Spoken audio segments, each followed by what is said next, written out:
Bom dia, família, a paz do Senhor, tudo bem com vocês? Sejam muito bem-vindos à nossa aula de número 12, o batismo com o Espírito Santo. Tenho certeza de que o devocional dessa semana mexeu com você, né? Foi um momento assim maravilhoso, onde nós podemos assim nos deliciar com a palavra de Deus e poder, né, louvar, agradecer a Deus por essa promessa cumprida em nossas vidas, né? Do batismo com o Espírito Santo. Bom, vamos lá? Ponto 1. O Pentecostes. O Pentecostes era uma festa que representava para os judeus a bênção divina sobre a colheita. Essa celebração já acontecia antes no Antigo Testamento e era comemorada no 50º dia após a Páscoa, o que explica o significado do termo 50 dias. Nesta festa judaica, os israelitas deveriam oferecer as primícias da colheita ao Senhor. Nesse sentido, a igreja nascente representou para Deus as primícias da colheita de muitas almas. Ou seja, a partir daquele momento de Pentecostes, né, Deus estávamos ali juntamente com o Senhor, celebrando o que seria o nascimento de uma igreja maravilhosa, gloriosa, onde muitos frutos seriam alcançados. E hoje nós vemos aí nações, né, que servem ao Senhor Jesus, ou seja, o Evangelho ele se propagou, as boas novas do Senhor alcançou as multidões e as nações e tem alcançado até hoje e tem nos usado como instrumento para levar as suas boas novas, né? O Pentecoste é o memorial de nosso batismo espiritual. Os cristãos eles foram dotados de ousadia para comunicar as verdades do Evangelho. Olha que coisa tremenda, né? Já viu quando você está conversando com uma pessoa e de repente você é tomado pela presença do Espírito Santo e você começa a falar, a testemunhar e às vezes você chega depois e para pensar e fala, rapaz, o que aconteceu comigo? Eu estava falando ali com uma pessoa e de repente eu fui tomado, né, de tal forma que eu comecei a pregar a palavra, parecia até um pregador do Evangelho.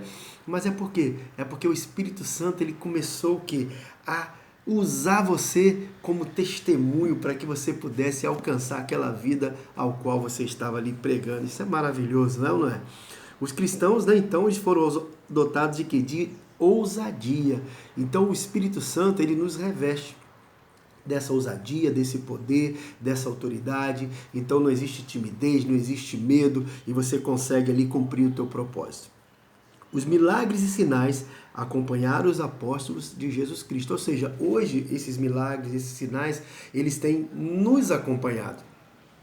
O ponto 1.1 fala sobre duas palavras bem interessantes que fala sobre o falar em línguas, né? A primeira chama-se glossolalia e xenolalia. Dificinho essas palavras, né? Mas vamos ver. Vamos lá. Glossolalia. Língua mais lalia, do verbo lalim, ou seja, igual falar, a língua espiritual, línguas de fogo, como diz lá em Atos 2:3, né? E xenolalia, Atos 2:4, línguas naturais desconhecidas dos falantes, neste caso dos apóstolos, mas plenamente conhecida pelos ouvintes, esses oriundos de diversas partes do mundo grego-romano. Olha que evento, né, sobrenatural aconteceu ali em Pentecostes. Diz a palavra que quando eles receberam o Espírito Santo, eles começaram a falar em outras línguas, em línguas que eles mesmos não conseguiam entender, mas que aquelas pessoas das outras nações que estavam ali ao redor olhavam, ouviam e ficavam, né, assim, espantadas, surpresas. Como é que aqueles homens que não conheciam a língua nativa deles poderiam estar falando, né, na língua deles? E aquilo ali chamou a atenção, né, daqueles homens que estavam ali ao redor deles. Olha que coisa tremenda, né? Então, para tudo na nossa vida existe um propósito. E o falar em línguas também existe um propósito. Nós vamos entender isso aqui melhor nessa lição dessa semana. Bom, 1.2. Expressões bíblicas para o batismo do Espírito Santo. O texto bíblico utiliza-se de expressões específicas para fazer referências ao batismo do Espírito Santo. Observe os seguintes versículos a seguir. Lucas 24:49, que fala sobre a promessa, né, do Pai. podem vocês beber o cálice que eu estou bebendo? Ou ser batizados com o batismo com o que eu estou sendo batizado? Marcos capítulo 10, 38. Quem crê em mim, como diz as Escrituras, do seu interior fluirão rios de água viva. Ele estava se referindo ao Espírito que mais tarde receberiam os que nele crescem. João capítulo 7, a partir do verso 38. Então me lembrei do que o Senhor tinha dito. João batizou com água, mas vocês serão batizados com o Espírito Santo e com fogo. Atos capítulo 11, verso de número 16. Então nós vemos aqui algumas expressões bíblicas relatando a promessa do Espírito Santo que seria derramada sobre a vida de todo aquele que verdadeiramente crê. Você crê? Se você verdadeiramente abriu o teu coração, recebeu Jesus Cristo, nasceu de novo e você crê nessa promessa, pode ter certeza que você vai ser agraciado com ela e você também vai receber o Espírito Santo. A promessa do Pai, 1.2. O Senhor Jesus declarou que o Pai daria o Espírito Santo a quem o pedisse. Uma coisa interessante, né? O Espírito Santo é algo que você precisa desejar, é algo que você precisa buscar, é algo que você precisa verdadeiramente acreditar e entender que você precisa do Espírito Santo para que você possa verdadeiramente ter uma vida diferenciada e dar um bom testemunho como um cristão, um servo de Deus. E nós vemos aqui que é uma promessa. O que é uma promessa? Fala assim comigo. Promessa é uma garantia. Amém? Então ele prometeu, ele garantiu que eu e você receberíamos essa promessa, né? Essa benese, quer dizer, será concedida a um determinado beneficiário. Quem é o beneficiário? Fala assim, eu, você. Nós somos o beneficiário dessa promessa. Em relação à promessa do Espírito Santo, ela tanto foi escrita, né? Nós vemos aqui Joel capítulo 2, 28 ao 32, quando pronunciada pelos lábios do Senhor Jesus, o que torna seu cumprimento irrevogável. Ou seja, além do profeta Joel haver profetizado essa promessa, nós vemos também que Jesus também, ele liberou essa promessa para as nossas vidas, né? E ela é irrevogável, ela é para todos. Assim como nos dias dos apóstolos, podemos experimentar esse poder a fim de sermos capacitados para o crescimento do reino de Deus. Então, existe um propósito dessa promessa na minha e na tua vida. É o quê? Capacitação. Nós precisamos ser capacitados para sermos usados como instrumento nas mãos do nosso Senhor. E continuando aqui no 1.2, batizados com o mesmo batismo. Amém? Entretanto, todos os que viessem a crer em Cristo, não apenas Pedro, Tiago, João, os seus discípulos ali, né? Eles poderiam ser batizados com o Espírito Santo. Era uma questão de tempo. Era necessário que Jesus fosse glorificado para que o Consolador viesse sobre a vida de todos os discípulos. Ou seja, Jesus ali naquele momento onde ele foi glorificado, subiu aos céus, ele ali liberou a promessa. Ele falou, ficar em Jerusalém, até que sejais revestido, né, de poder. E ali ele liberou, né, a promessa do batismo com o Espírito Santo para todos aqueles que crescem. E diz a palavra de Deus que eles estavam ali crendo, acreditando, e eles foram agraciados com essa promessa, que não é apenas para eles, é para nós também nos dias de hoje. O fluir dos rios de água viva. O texto de João 7, 37 ao 39 refere-se a um conjunto de textos do Antigo Testamento, Isaías 44, 3, 51, 1, 58, 11. As palavras do Senhor nesses versos: se alguém tem sede, que venha a mim e beba. Quem crê em mim, rios de água viva correrão do seu ventre. Revelam a sequidão do mundo e a mudança a ser empreendida nele por meio da dispersão do Espírito Santo. E nós temos visto verdadeiramente isso acontecer. O nosso povo, ele está sedento, ele está querendo verdadeiramente algo que venha trazer prazer para a sua vida. E nós vemos que só existe uma coisa.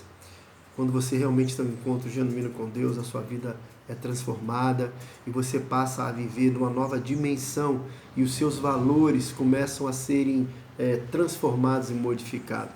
Como é bom você poder desfrutar, né, da presença do Espírito Santo na sua vida.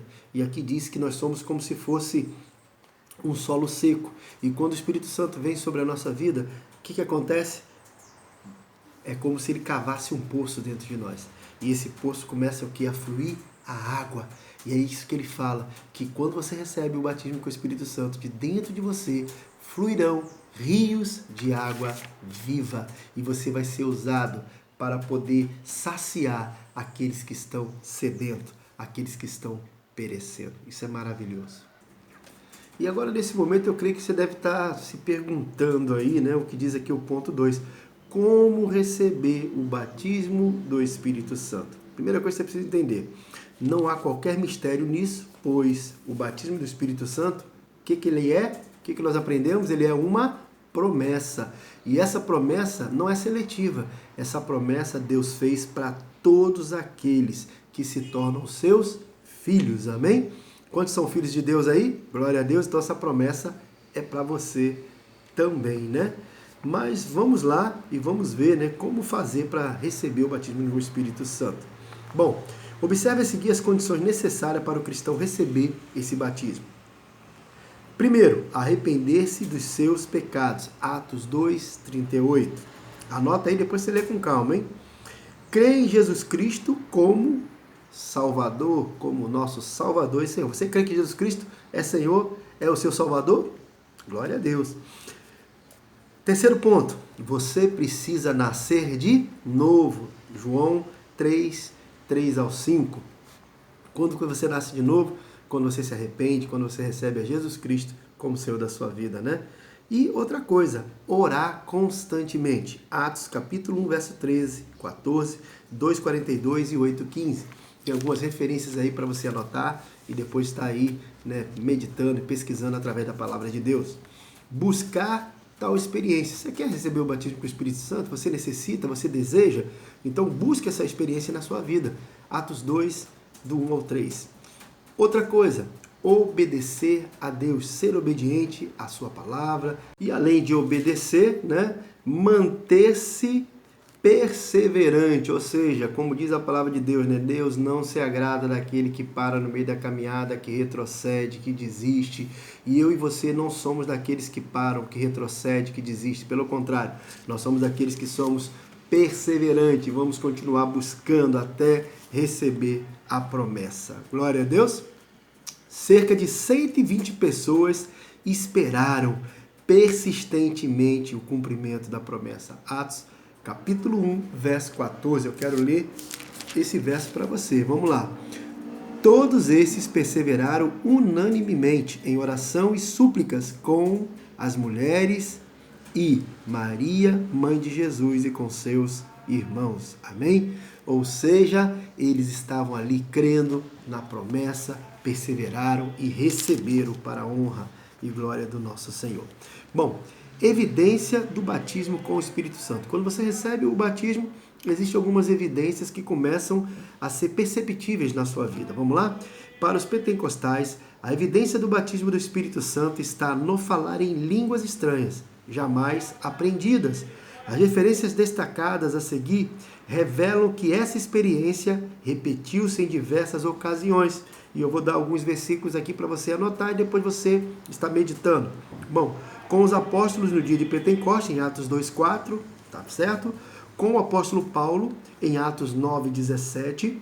Com os gentios, na casa de Cornélio, em Atos 10:44 em diante.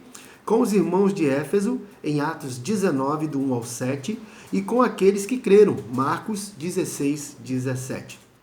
As línguas estranhas, além de evidenciarem o batismo do Espírito Santo, são também um dom, 1 Coríntios 12:10.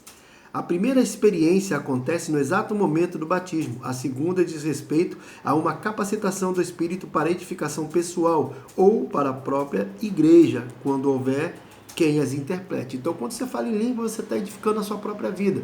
E quando tem na congregação, na igreja, alguém que tem o dom da interpretação, é aquele momento em que um vai falar em línguas e o outro vai estar interpretando aquilo que está sendo falado. Isso traz edificação não somente para a tua vida, mas para todo o corpo de Cristo, para toda a igreja, né?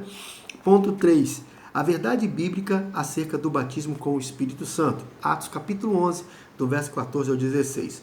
O batismo do Espírito Santo é uma ação sobrenatural de Deus, distinta de regeneração. Observamos em João 3,5 a ordem dos acontecimentos. Primeiro, o indivíduo nasce da água, depois do Espírito. Entendemos que o texto refere-se sequencialmente ao batismo em águas, Atos 8, 36 e 38, e em seguida ao nascer do Espírito Santo pelo batismo do revestimento, Lucas capítulo 24, 49. Nas palavras do teólogo Wayne Grudem, as pessoas primeiro nascem de novo e mais tarde são batizadas pelo Espírito Santo. Amém? Bom, 3.1. Obstáculos ao batismo do Espírito Santo. Existe alguma coisa que possa ser um obstáculo na tua vida para que você receba o batismo com o Espírito Santo? Vamos lá. Vejamos alguns dos possíveis obstáculos ao batismo do Espírito Santo. Primeiro, desinteresse pelo batismo gerado pelo desconhecimento. Às vezes a pessoa não tem interesse. Não preciso não. Para quê? Já batizei, tá bom, né? E a pessoa não tem o interesse de buscar. Uma coisa que me chamou muita atenção é que quando eu batizei, né, e que eu fiquei sabendo dessa promessa do batismo com o Espírito Santo, aquilo começou a queimar no meu coração e eu comecei a buscar de todo o meu ser esse batismo, essa evidência na minha vida, né? Então o desinteresse pode se tornar um obstáculo para que você receba o batismo. Segundo, a ignorância acerca dos dons concedidos pelo Espírito Santo. As pessoas às vezes não conseguem entender que juntamente com o Espírito Santo e com o dom que vai ser derramado sobre a tua vida, existe um propósito a ser cumprido. E você precisa entender isso para que você possa exercer bem o seu ministério como homem, como mulher de Deus. E o impedimento da mortificação da carne pelo Espírito Santo, né? Nós precisamos entender que nós precisamos estar sempre buscando ser cheio do Espírito para que esse Espírito possa tomar a nossa vida e mortificar a nossa carne, e não o contrário, não a carne mortificar o Espírito, né? A palavra de Deus diz que o Senhor ele é santo e para que você tenha o Espírito Santo na sua vida, você precisa buscar a santidade na sua vida todos os dias. Pastor, então quer dizer que como eu sou pecador, nunca vou ter o Espírito Santo? Não, querido, todos nós somos pecadores. Mas eu digo assim, você precisa entender que você precisa todos os dias negar sua carne, entender que você é falho, que você é pecador e que você precisa verdadeiramente do Espírito Santo na sua vida para que você possa cumprir o propósito dele aqui nessa terra. Bom, vamos para a nossa conclusão de hoje. A doutrina pentecostal acerca do batismo com o Espírito Santo é uma verdade bíblica aplicável aos dias atuais. A Igreja de Cristo na pós-modernidade precisa tanto dessa experiência quanto precisava a igreja primitiva lá em Atos, né? Busque o batismo do Espírito Santo para receber poder. Esteja equipado para cumprir a missão cristã de fazer discípulos. Persiga a renovação espiritual para crescer na graça e no conhecimento de nosso Senhor e Salvador Jesus Cristo. Por fim, jamais se esqueça da promessa do Pai Celestial, que ela é para todos os que nela crê. Amém? Glória a Deus. Nós temos aqui o nosso desafio bíblico, né? Você vai entrar aqui, vai ver o nosso desafio, vai procurar responder dentro daquilo que você aprendeu nessa lição e também deixa aqui o seu comentário dessa lição, as suas perguntas. Se você tem alguma dúvida, você deixa aqui pra gente que a gente vai entrar em contato com você. E eu quero lembrar você outra coisa, não esqueça de convidar os seus amigos a se inscreverem no nosso canal do YouTube. Nós estamos aí com esse desafio de alcançar 1000 inscrições para que possamos abrir o sinal lá na igreja e você poder acompanhar todo o culto. Tem algumas pessoas que têm falado, poxa pastor, a hora que o culto está ficando bom, de repente acaba acabando a transmissão no Instagram, porque tem um tempo determinado. E no YouTube, quando a gente tem no caso, nosso canal lá aberto, você não tem essa limitação e você pode fazer o culto normalmente, com 2 horas, sem interrupção, e é isso que nós desejamos, poder abençoar cada vez mais a sua vida. Então não esqueça, tá? Faça a sua inscrição se você ainda não fez e divulgue para outros amigos, para que eles também nos ajudem, para que nós consigamos mais essa bênção, ok? Conto com você. Querido, espero que essa lição tenha abençoado a tua vida, tenha edificado você e tenha despertado em você o desejo de buscar o batismo com o Espírito Santo. Nós precisamos, nós necessitamos. Eu tenho certeza de que no momento que você receber o batismo com o Espírito Santo, você vai ver que a sua vida vai ter um novo sabor e você vai ter mais alegria, mais prazer. Um dos termômetros que eu vejo de uma pessoa que é cheia do Espírito Santo é que ela tem prazer de estar na casa de Deus, tem prazer de estar no meio dos irmãos. Isso é maravilhoso, amém? E eu tenho certeza de que você foi separado por Deus para ser um canal dele nesta terra. E o batismo vai apenas o que? Habilitar você para que você possa cumprir esse propósito com excelência. Deus abençoe a sua vida, Deus abençoe a sua casa. Muito obrigado por esse tempo maravilhoso que nós pudermos estar aqui, separando esse momento para compartilhar da palavra de Deus. Que Deus te abençoe, seja cheio do Espírito Santo. E eu quero terminar cantando um pedacinho de uma canção. Descerá sobre ti o Espírito Santo e o poder do Altíssimo te envolverá. Descerá sobre ti o Espírito Santo. Aleluia! Você crê nisso? Então receba e seja cheio em nome de Jesus. Aleluia! Fique com Deus.